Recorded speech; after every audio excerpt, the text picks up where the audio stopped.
Petite visite Tropique Marché, on y va?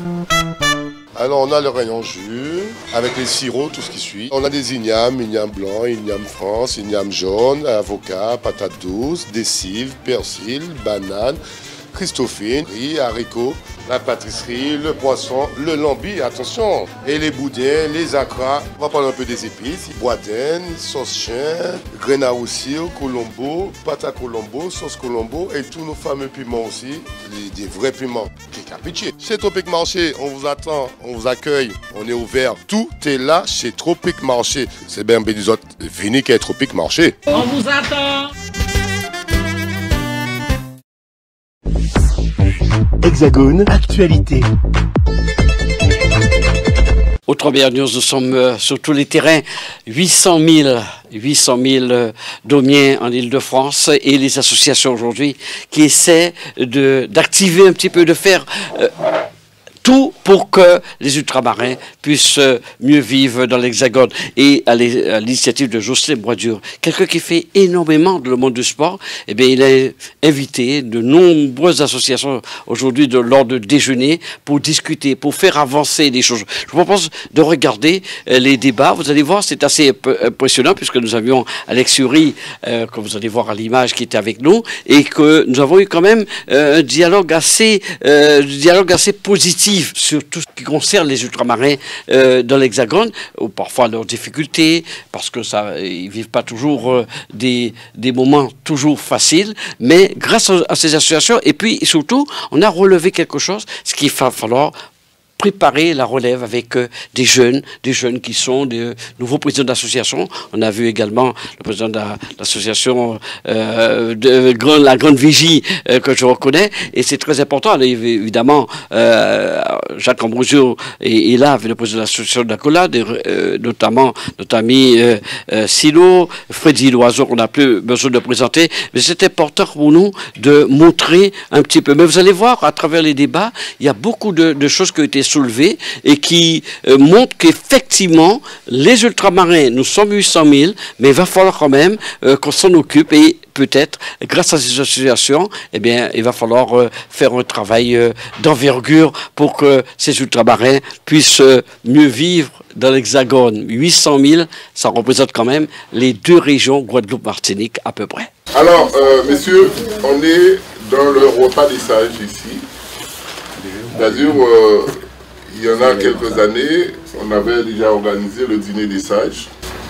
Et à la suite de ça, les sages aussi, ils ont aussi, comment dirais-je, arrêté pas mal de petits incidents. Je ne dirais pas de conflits entre personnes à l'époque.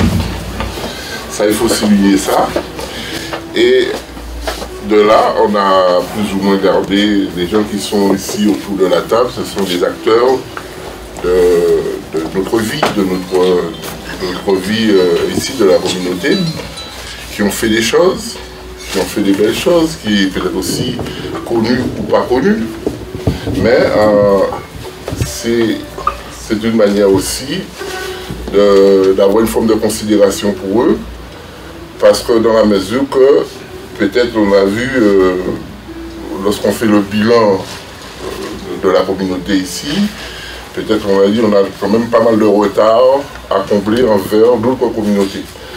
Et c'est pour cela, peut-être pour l'avenir aussi, et pour laisser peut-être une forme de traçabilité pour les générations futures, il faut qu'on prenne en compte de ce qu'on fait, il faut avoir des traces de ce qu'on fait, de ce que peut-être on a tous participé dans la vie économique et la vie associative. Donc aussi, lorsque nos jeunes, peut-être notre jeune génération va nous demander mais qu'est-ce que vous avez laissé pour nous, il faut avoir une forme de dire, bon ben voilà, telle personne a fait telle chose, et de là que cette personne mérite d'être prise en considération. Je suis heureux d'être en face de mon ami Georges. Car si aujourd'hui, bon nombre de choses se sont faites, et Georges est là pour en témoigner, c'est lors d'une grande réunion que nous avons eue à la CAG, en présence du président Chirac, où nous lui avons dit voilà nos difficultés. Parce que je crois qu'il ne faut pas avoir peur de dire aux gens les choses qui nous dérangent. Alors je veux rappeler que Jacques Chirac a été, dès qu'il a été candidat aux élections municipales, Il a suivi ce que nous lui avons dit. On a fait une grande réunion à l'hôtel, à l'époque ça s'appelait le PLM Saint-Jacques, et nous avons décidé qu'il fallait doter à cette communauté d'outils pour affronter les difficultés de la vie. Donc on a créé le Centre municipal d'accueil et de formation pour les originaires d'outre-mer. Nous avons créé l'ARICOM, l'association pour le rayonnement de l'identité culturelle de l'outre-mer, et nous avons fait un certain nombre de choses extraordinaires. Moi, ce qui m'a surpris, c'est de voir que le PS a cru bon de supprimer le CMAI, a cru bon d'arrêter tout ce que nous avons fait. Alors quand j'entends des gens dire que rien n'a été fait, je dis c'est une agression contre l'intelligence. Nous avons fait un certain nombre de choses. Aujourd'hui, il y a eu la place des Antilles, c'est parce qu'il y a eu Jacques Chirac. Il y a eu la Maison des Antilles, c'est parce qu'il a été là et parce qu'il a été très proche des réalités de l'outre-mer. Et je me réjouis d'avoir été de ceux qui l'ont un tantinet dit ce qu'il fallait faire pour la communauté d'outre-mer en métropole. Je m'appelle Alex Fury, je suis de Capesterre-Belle-Eau, en Guadeloupe. Et j'ai vécu aux États-Unis et à Bruxelles. Et vous savez que j'ai été envoyé spécial permanent de la télévision française ici, mais le premier journaliste à avoir ouvert un bureau de représentation de la télé publique à Bruxelles. Ceci est important de le noter, et que bien évidemment, nous avons eu comme notre population des difficultés d'intégration, si je peux dire, et qu'aujourd'hui, il me semble important que non seulement les originaires d'outre-mer, mais tous ceux qui sont des minorités dans ce pays puissent s'exprimer. Et la libre expression et le respect. Parce que nous avons des origines, nous avons combattu pour que la liberté s'installe dans ce pays-là, ici en France. Par conséquent, il n'est pas question de laisser les gens nous mépriser.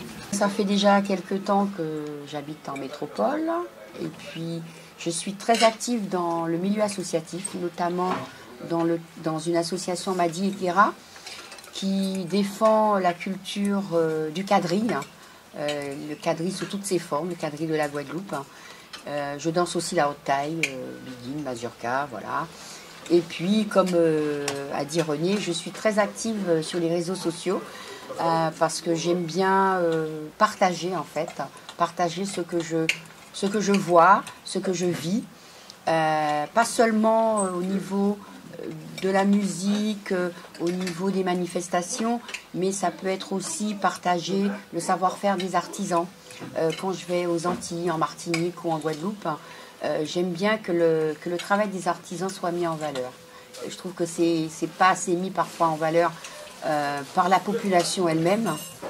Et donc voilà, donc j'aime bien tout ce qui est tradition, bien sûr, mais je ne me cantonne pas à nos traditions créoles, mais j'aime toutes les traditions. Voilà, quel que soit le pays où je vais, la région où je vais, j'aime bien partager ce que je vis dans la région où je suis. Moi, je prends acte de tout ce qui a été fait avec des garçons comme Valminos, comme Danty et tous ces anciens qui sont partis malheureusement. Je vois aujourd'hui que cette petite réunion-là me fait chaud au cœur. Parce que Ambrosio, président de club, Harry-Jeanne et tous ceux qui sont là, Silo, qui a été président de club aussi, on a eu de cesse de toujours amener nos jeunes à vouloir s'investir, à aller vers un but et pour la communauté. Malheureusement, nous n'avons peut-être pas été assez convaincants. On n'a pas eu suffisamment de moyens pour faire en sorte que tout le monde se rassemble et travaille pour la jeunesse, pour notre communauté et pour surtout ce que nous avons actuellement. Nous avons récolté plus d'individualisme que de collectivisme. Comme Béatrice, je fais partie de l'association Madi et Kera. Et j'ai découvert ma culture justement à travers cette association-là, dans la mesure où j'ai toujours vécu en métropole. Je suis née en Guadeloupe quand même, petite fierté quand même, d'être née en Guadeloupe. Et j'ai découvert ma tradition et puis la culture vraiment au moment où j'ai rencontré Nita Alfonso dans la tradition du quadrille. Voilà. Entre autres, je suis artiste peintre. Vous verrez mes tableaux toujours comme je dis, sur Facebook. Et puis, voilà, pas trop grand-chose à dire de moi, puisqu'on ne me connaît pas trop. Si vous êtes assez curieux, vous irez me chercher sur Ferdi Peint. On me trouve, si vous tapez dans Google Marilyn Grave de Bazar, vous rentrez directement sur mon site. Voilà, c'est une communauté que j'aime beaucoup. Dans la mesure où je rencontre beaucoup de monde, j'ai découvert beaucoup de choses et j'ai fini par avoir beaucoup d'amitié avec ces associations. La Grande Vigie, c'est un lieu touristique sous la commune d'Anse-Bertrand. Lorsqu'on rentre en Guadeloupe, on est obligé de passer par là. L'avion survole d'abord la Grande Vigie avant d'aller atterrir. C'est une petite fierté pour nous. Et l'association a développé depuis des années de la tradition, du sport, du football, du cyclisme aussi en compétition. Et depuis quelques temps, et notamment le Covid nous a fait prendre conscience que nous devons être ensemble sur des actions précises. Et c'est pour cela que depuis, avec Jacques, nous travaillons sur certaines opérations et ça nous permet de nous faire confiance. Moi, mon implication dans la vie associative, quand je suis arrivé ici, j'ai beaucoup observé et c'est pour cela que je suis très content d'être là parce que bien souvent, on a le sentiment que ceux qui étaient là n'ont rien fait. Mais en fait, beaucoup de choses ont été faites. Et je pense que, justement, c'est à nous qui arrivons derrière. Je ne suis pas si jeune que ça, mais on doit aussi porter notre pierre à l'édifice. Et ça part sur, justement, des actions qui vont nous permettre d'avoir confiance en nous. Puisque je pense que c'est très important aussi qu'on ait confiance en nous pour pouvoir avancer ensemble. D'origine guadeloupéenne, je suis ici aussi depuis 35 ans maintenant. Et je fais partie de la vie associative. Je suis bénévole un peu avec tout le monde. Je connais les associations, je viens avec vous. Mais la dernière réunion et aujourd'hui, j'ai été conviée par Jocelyn à faire partie de cette petite communauté que vous avez. Enfin, je dis vous parce que c'est les sages. Jocelyn Boisdieu. Voilà. Et moi, comme je fais un projet avec M. Boisdieu d'emmener des jeunes en Guadeloupe bientôt, donc c'est pour ça que j'ai été conviée à cette réunion pour qu'on parle un petit peu du projet. Et en même temps, moi, j'apprends beaucoup de choses parce que quand j'ai quitté la Guadeloupe, il y a beaucoup de choses que je ne savais pas qui existaient et je ne sais toujours pas. Je vous vois dans des réunions, dans des associations, enfin, je vois des choses, j'entends des choses, mais chaque jour, j'entends un peu plus et je m'enrichis un peu plus. Donc, je me présente, Emmanuel Raymond. Je suis président de l'association Pérotine 1902. Et ça fait 30 ans que cette association existe sous l'Hexagone, depuis Sarcelles jusqu'à Garges-les-Gonesse. Si je devais vous raconter l'histoire de cette association, vous n'en reviendrez pas. Le premier président de cette association, c'est le père de cette charmante dame qui est à côté de nous, qui s'appelle Béatrice Planchette. Le premier président. Parce que nous avons donné prépondérance à la sagesse. Nous sommes en sagesse aujourd'hui. Donc, par conséquent, je passe la main à autre en disant que nous avons une histoire, la nôtre. Il faudrait qu'on l'écrive. Il ne faudrait surtout pas que ce soit quelqu'un d'autre qui nous l'écrive. Que nous l'écrivons. Nous l'avons écrit pour Taubira de Lannon. Taubira, lorsqu'elle a fait le texte de loi contre l'esclavage, nous étions présents. Si je me réfère de ce qu'a vécu Frédéric Loison à Sarcelles, dans les années 80, j'étais présent, même bien avant. Et il y a une grande dame également aussi que je voudrais évoquer, qui n'est pas là, certes, mais c'est Joby Valente. Joby Valente, quand elle est allée dans les 70, a évoqué une nouvelle humanité. Et ça, je peux vous assurer, il y a bon nombre de gens qui m'ont posé la question, c'est quoi une nouvelle humanité? Je lui ai dit, écoutez, c'est notre façon de vivre sociétale qui n'est pas bon du tout, qu'il va falloir revoir la copie. Tout comme ça. Et non, on a fait notre bonhomme de chemin. Nous sommes arrivés à un stade où nous avions, si vous voulez bien, si j'ose m'exprimer ainsi, nous avions une discordance entre Guadeloupe et Martinique. J'ai dit, je ne veux plus de ça. C'est fini ça. Nous sommes des îles sœurs, nous devons être mano a mano. Et c'est tellement vrai que cela s'est concrétisé en 89, à l'époque du cyclone Hugo. Je peux vous le dire parce que j'étais au cœur de la situation. J'étais vraiment l'homme à abattre. Mais bon, ceci dit, je ne vais pas évoquer les tenants et les aboutissants de la chose, mais nous avons fait une belle opération en partant de l'Hexagone pour venir en aide à la Guadeloupe. Moi, René Stilo, j'interviens surtout dans le monde du sport. C'est-à-dire que bon, je suis très pris par l'ensemble des instances qui s'occupent du sport. Et au fait, à titre d'information, il n'y a pas très longtemps, il y a un jeune qui sort de la Guadeloupe, qui me contacte et qui me dit, bon, monsieur, j'aurais aimé faire un essai dans un club professionnel. Avec nos contacts habituels, je contacte Jocelyn Boidieu, qui a une équipe de football qui est en région parisienne. Il y a plus près de 400 licenciés, c'est un gros club. Donc, on fait un test chez Jocelyn. Jocelyn joue à un certain niveau. Et donc, si le joueur n'est pas au-dessus de Jocelyn, on ne peut pas le présenter dans un... Donc, résultat, quand même, ce joueur a été très bon. Alors, résultat, c'est un joueur qui va faire des essais dans un club à un certain niveau. Et voilà comment nous aidons nos compatriotes, quel que soit le département des Outre-mer, à évoluer et à faire des choses intéressantes. C'est concret. C'est concret, voilà. Donc, voilà l'un des aspects. Donc, je ne vais pas m'étendre. Donc, nous sommes à la disposition de nos compatriotes pour tout genre, parce qu'il y a une chose qu'il faut signaler, c'est que tous les parents pensent que leurs enfants peuvent être professionnels. Et vous avez vu, dans le football, ça gagne beaucoup d'argent. Donc, alors, nous sommes surchargés. Mais quand nous les emmenons par rapport à notre filière chez Jocelyn, ici à la Porte de Pantin, mais hier, quand même, je suis resté toute la journée. Ça vous prend du temps et du service que vous rendez à votre communauté. Je m'appelle Georges Milan, donc je suis président d'association, précisément la CAG. Je ne me sens pas plus vieux parmi les gens qui sont là, mais je dirais, l'âge que j'ai aujourd'hui me permet de dire que j'ai une âge de transmission.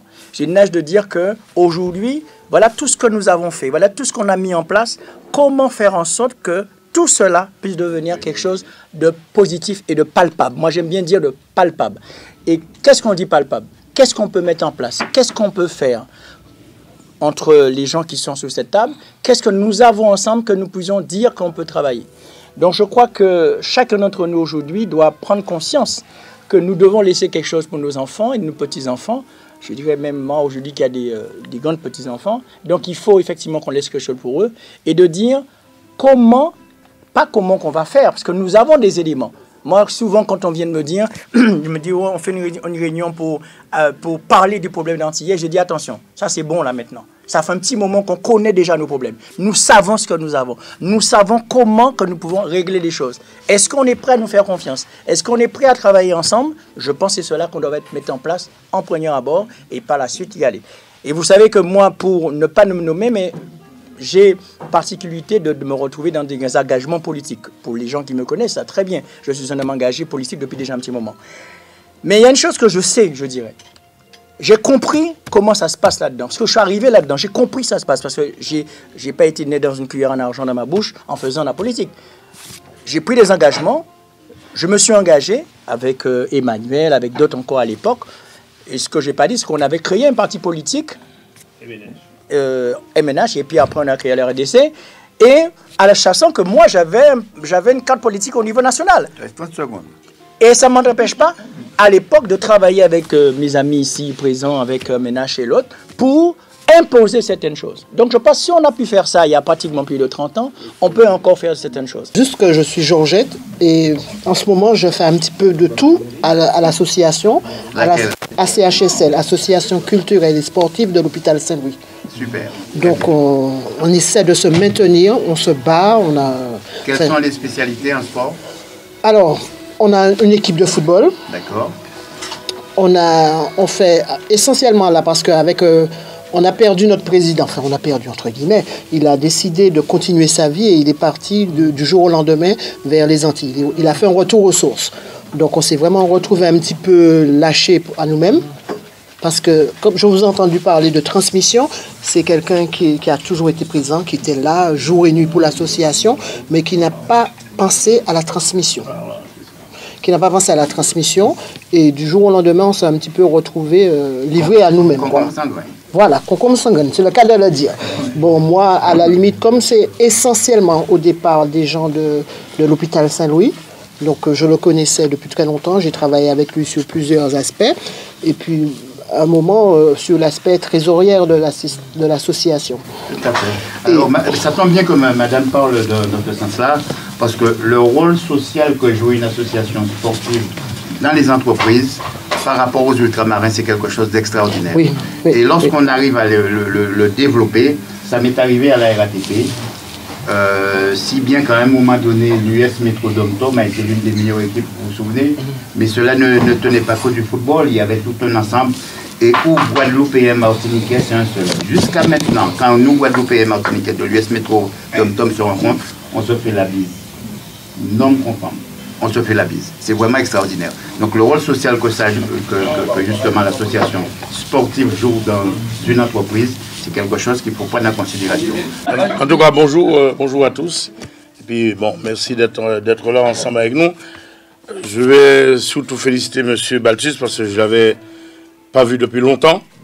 Et je voulais qu'il soit là à cette deuxième réunion. Et je vois qu'il est ici présent, donc je suis très content et touché, je dirais même, parce qu'il est là. Maintenant, pour me présenter, je représente les Antillais de Paris 19e depuis un petit moment. Les gros tournois qu'il y a eu à Pantin pendant un moment, on a fait ça 21 ans, où d'autres personnes disaient c'est eux qui organisaient, mais René il est bien placé pour démentir et dire non. C'est moi qui étais l'auteur de ça, bien entendu. Mais bon, il y a eu pas mal de choses qui se sont passées, donc on a arrêté, plus le Covid, parce qu'on devait repartir là, mais il y a eu le Covid, donc c'est pas fait. Ceci dit que moi-même, je suis éducateur de football, j'aime ça, j'ai joué, j'ai toujours entraîné, je continue. Avec la petite âge que j'ai, je continue. Et pour conclure, parce que moi je ne vais pas être long, par rapport à ce qu'il a dit très bien René Silo, en ce qui concerne le petit de Maunalo, qui est venu chez nous faire la détection, il va être présenté à Lorient, au Mans, parce qu'il doit repartir le 21 avril, donc il faut qu'il fasse le nécessaire d'aller faire des essais au Mans, à Lorient et à la jeunesse d'Aubervilliers, qu'eux, ils doivent monter en 17 nationaux. Donc on pense, si ce n'est pas bon un côté, il va falloir qu'il soit de l'autre côté. Et son père, c'est un ancien footballeur au nom de Dunoyer qui joue en Guadeloupe, à l'Étoile de Maunalo. Donc c'est quand même un gamin qui sort du football et qui connaît le football. Quand j'ai créé l'association, c'était pour avoir quelques personnes autour de moi pour passer un moment agréable. Et il s'avère que ça a fait que les gens ont adhéré. J'ai eu assez de personnes pour créer une association parce qu'à la base, je ne voulais pas créer d'association. Et ensuite, on a eu un bon coup de main parce que je remercie partout où je passe Dom Hebdo qui nous a aidés le vendredi soir en faisant appel à nous pour faire des petites prestations, pour se faire connaître, et ça nous a donné un bon coup de pouce. Alors maintenant, en Île-de-France, il y a au moins une dizaine d'associations. Madame vient de parler, Georgette. J'ai appris le quadrille à l'association de l'hôpital Saint-Louis. Je me déplace, je vais un peu partout, je vais à Orléans, à Strasbourg. Et moi, je défends les danses quadrilles, parce qu'on parle beaucoup du quadrille au commandement, mais il existe le quadrille au commandement, le quadrille à la reprise qui se danse sous la basse-terre, le quadrille de Marie-Galante qui est très peu connu parce que tous les musiciens sont âgés. Je suis passée les voir il n'y a pas longtemps, il y a un mois, je suis à la Marie-Galante, et il s'avère que les musiciens sont âgés et il y a un musicien par instrument. Alors, le bassiste est décédé il y a 3 semaines, l'accordéoniste est décédé il y a 2 semaines, et le commandeur, il se trompe tout le temps parce qu'il est âgé, mais il n'y a pas de relève. Voilà. Alors moi, je suis là pour défendre les danses quadrilles en général. Et moi, je suis implantée à Argenteuil, mais assez souvent, on a des difficultés parce qu'on n'a pas de salle gratuite pour faire des manifestations à Argenteuil. Les salles gratuites que nous avons, c'est pour faire les répétitions. Et j'ai des demandes, même pour les cours de quadrille, j'ai des demandes dans la région parisienne, enfin à Paris. Comme je n'ai pas de salle sur Paris, ça ne peut pas se faire. Je fais partie, enfin, mais je suis commandeuse de quadrille, pour ceux qui ne le savent pas, je suis commandeuse de quadrille. Quand j'ai appris à commander, j'ai demandé à quelques amis musiciens de monter un orchestre qui nous permette de jouer des musiques traditionnelles, y compris le quadrille. C'est le seul orchestre à l'heure actuelle qui joue le quadrille. ça aurait été bien qu'il y ait d'autres orchestres de quadrille, d'autres commandeurs aussi, parce que là, j'ai un élève qui s'appelle Hubert Mathieu qui me remplace quand je ne suis pas là, bien que lui, il lui faut encore sa feuille pour commander, mais il le fait quand même. Alors, c'est vrai qu'il y a beaucoup de groupes de gros cas, mais j'aurais aimé aussi qu'il y ait aussi pas mal de groupes de quadrille. Bon, c'est vrai qu'il y a des associations qui dansent le quadrille, mais sur CD, mais ça aurait été bien aussi qu'il y ait des personnes qui apprennent à commander et des personnes qui apprennent à jouer le quadrille. Tu as dit le mot de passe était Jocelyn et on rentre. C'était très, très important, Jocelyn Boisdur, parce que de son nom, parce que hein, c'est Jocelyn Boisdur. Et là, en quelque sorte, même pour accueillir des équipes qui viennent de la Guadeloupe, c'est Jocelyn Boisdur. Il a reçu Captus, il a reçu la Mantinois, qui encore... oui, et même des équipes de Master. Des Cap-Verts aussi. Cap-Verts aussi. Des Cap-Verts. Mayotte, c'est ça, Mayotte. Tout ça, c'est grâce à Jocelyn.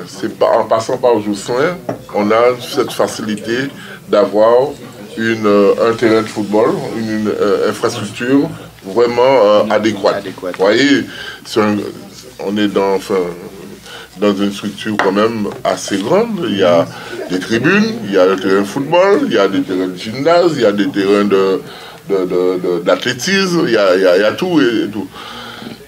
Si demain, on n'a plus un gars comme ça qui est responsable dans ces genres d'établissement de Paris, et c'est sûr que peut-être aussi que je crois, il y a mon ami Greg Germain qui avait réclamé, tu vois, pour diriger un centre culturel de la ville de Paris qu'il n'a jamais obtenu. C'est ça qui nous manque, on voit, c'est ça qui nous fait défaut. Déjà, on nous avait promis, nous a promis plusieurs fois la Cité des Outre-mer. Bon, j'ai cru comprendre, c'est en cours qu'il y a la région, là maintenant, qui est sous le point de nous octroyer ça, la Cité des Outre-mer. Alors, croisons le doigt, parce qu'on sait très bien, après ce présidentiel-là, il y a pas mal de choses, qui vont être changées, qui vont être changées. Alors, soyons prudents.